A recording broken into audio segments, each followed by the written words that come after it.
Je suis très heureux d'être ici pour cette annonce significative pour le quartier.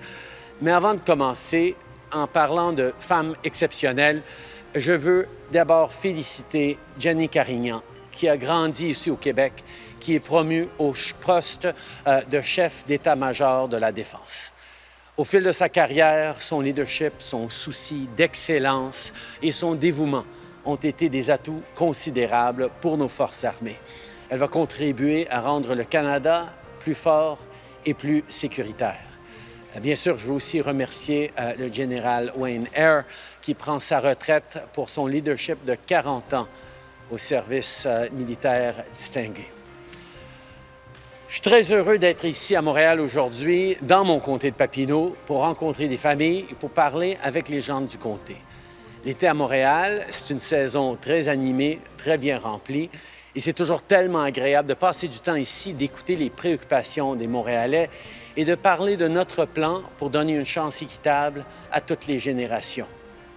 Des communautés où il fait bon vivre, ce sont des communautés avec des ressources, des lieux de rencontre et des organismes qui sont là pour soutenir les gens. Au cours des dernières années, partout au pays, on a fait des investissements dans les infrastructures communautaires pour s'assurer que nos quartiers puissent s'épanouir et que nos villes soient dynamiques.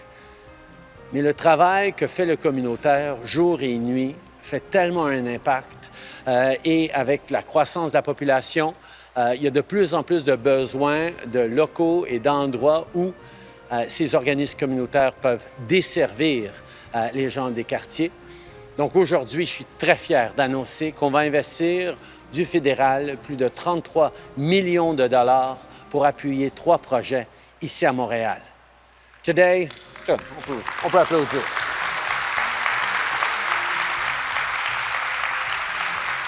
Today, I'm incredibly pleased to be announcing an investment of over $33 million to support 3 modern, accessible, and environmentally friendly community infrastructure projects right here in Montreal.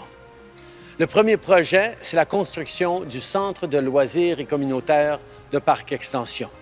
Ce bâtiment, qui sera juste à côté de nous ici, va comprendre des espaces communs, un gymnase, des bureaux pour les organismes locaux, des salles de réunion et une cuisine collective, communautaire.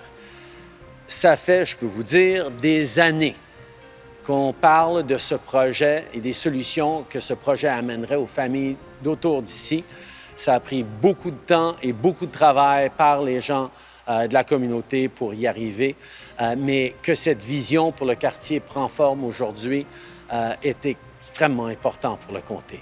Ce centre communautaire va être un lieu inclusif, un lieu d'échange qui s'inscrit dans les valeurs de vivre ensemble des résidents de Parc Extension. Le deuxième projet, c'est la construction de la maison communautaire de Saint-Michel. La maison va être construite sur 3 étages pour accueillir des organismes communautaires qui répondent aux besoins des citoyens de tous les âges et de toutes les origines. Et le troisième projet, c'est la rénovation de futurs locaux de l'organisation Afrique au féminin sur la rue du Rocher. On va agrandir et ajouter un toit vert. Ces rénovations vont permettre à l'organisme de mieux répondre à leur mission auprès des femmes du quartier. If we all want to build a stronger and fairer future for everyone, we need to invest in our communities. We need to invest in our people. That's our vision. On construit plus de logements plus rapidement. On crée de bons emplois payants pour la classe moyenne.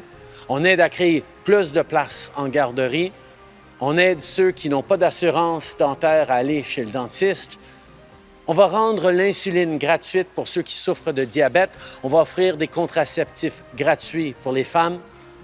Tout ce qu'on est en train de faire, c'est pour donner une chance équitable de réussir à toutes les générations. On est là pour travailler pour ce progrès. On est là pour s'assurer qu'on bâtisse un avenir encore plus solide